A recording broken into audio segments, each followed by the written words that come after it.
En accueillant tout à l'heure votre témoignage, je me suis souvenu d'une question posée par un jeune de 16-17 ans, me disant un jour peut-être, pour me taquiner, pour savoir quelle réponse j'allais donner, c'est quoi le sacrement de baptême?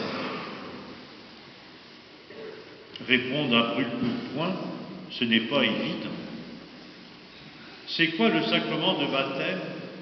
Je lui répondis, dans le baptême, tout nous est donné et tout reste à faire. Et que nous est-il donné dans le baptême? Tout l'amour de Jésus, toute sa confiance, et tout reste à faire, c'est-à-dire à le vivre jour après jour, à dire chaque matin où nous sommes un oui à l'amour de Jésus qui nous habite. Et c'est ce que j'ai accueilli dans ce que vous avez dit tout à l'heure. Et je trouve que ce témoignage que nous venons d'entendre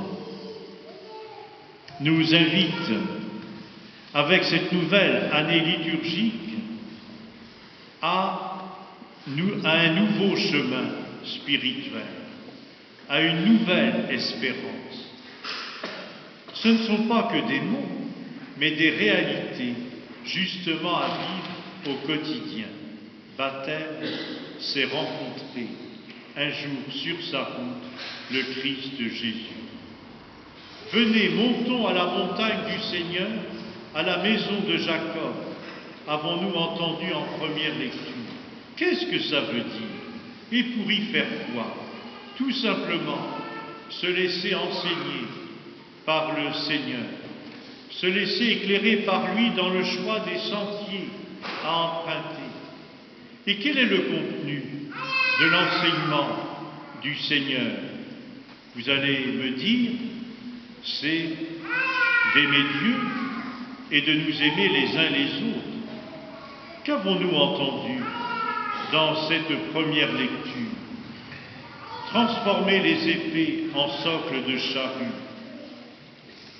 Les lances, transformez-les en faucilles. Jamais nation contre nation ne lèvera l'épée. Ils n'apprendront plus la guerre. Vous vous rendez compte? Tout ceci a été proclamé il y a 28 siècles par Jésus. Il y a 2800 ans. Répondons à la lumière de Dieu. Et vous pensez, comme moi, comme nous en sommes loin, c'est irréaliste, c'est impossible humainement. Dire cela, c'est vraiment rêver. Eh bien justement, chers amis, il est bon de rêver, mais pas n'importe quoi, de rêver à la manière de Dieu. Qui préparons-nous à accueillir? Jésus. Comment l'appelle-t-on? Le prince de la paix, l'Emmanuel, Dieu avec nous. Ce rêve de paix est déjà réalisé. Comment donc? En la personne même de Jésus.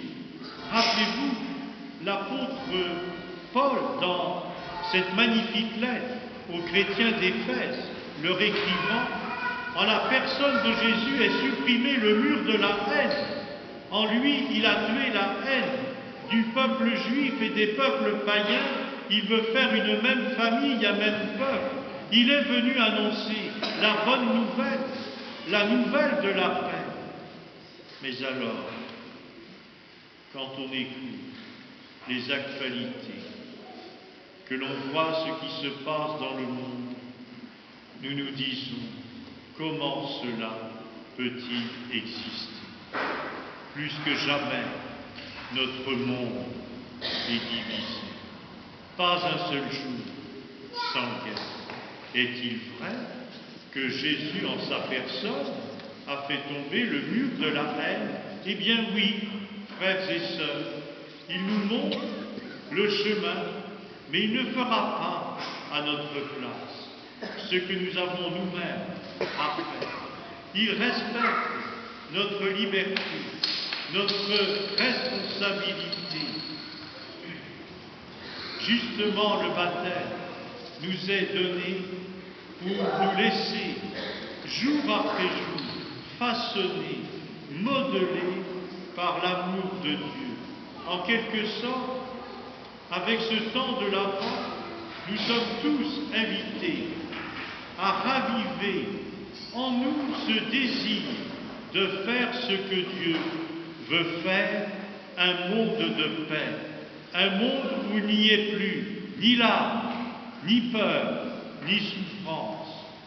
Alors, durant ces 4 semaines de l'Avent, nous conduisant à Noël, cultivons ce désir de sainteté, le désir de la vision de Dieu, le désir de se donner à lui et de le donner dans le quotidien de nos vies. Pour cela, nous faut-il demeurer en lui. Ô ma joie quand je suis parti vers la maison du Seigneur, ô ma joie quand je suis parti vers la maison du Seigneur. C'est le psaume que nous avons chanté tout à l'heure. Vous n'y attendiez pas que j'allais chanter. Le désir est lié à la joie. De quelle joie parle-t-on? De cette joie tout intérieure, un don de l'Esprit Saint. Nul ne peut nous l'enlever, nous ravir cette joie. Comment l'entretenir durablement, cette joie? Par la joie de la foi, le plus beau cadeau de notre vie, qui donne sens à ce que nous vivons, nous permet aussi de prendre du recul. Demandons-nous, sommes-nous heureux de croire en Jésus? Vous l'avez dit tout à l'heure, merci. Sommes-nous heureux de le prier, de l'écouter, de lui parler, de lire son enseignement, l'Évangile, de dire autour de soi notre joie d'aimer Jésus, de le dire, bien entendu, avec discrétion et délicatesse. Finalement, sommes-nous heureux d'être là, en cette heure? À cette joie de la foi se joint la joie de l'espérance. Pour reprendre Charles Péguy, croire qu'il est possible, avec la grâce de Dieu, de faire advenir justement ce règne de paix et d'amour, de justice et de vérité, pleinement réalisé en la personne de Jésus. Disciples du Christ, soyons de plus en plus habités par la joie du ressuscité. Le temps de l'Avent, c'est bien le temps de la joie, de la foi et de l'espérance, tout en étant conscient de ce que tant d'êtres humains, chez nous et au loin, endurent de souffrances terribles. Ce temps de l'Avent nous est donné comme un temps privilégié pour apporter notre goutte d'eau de paix, de bonté, dans un océan de violence et de guerre. Le temps de l'Avent, temps de la foi, de la joie et de l'espérance pour devenir des êtres de lumière. Noël n'a de sens que s'il y a la croix, les deux abaissements, l'incarnation et la rédemption nous illuminent. Le salut n'est pas automatique, car Jésus nous laisse toujours libres d'emprunter ce chemin de sainteté. Nous l'avons entendu aussi dans la seconde lecture avec Paul.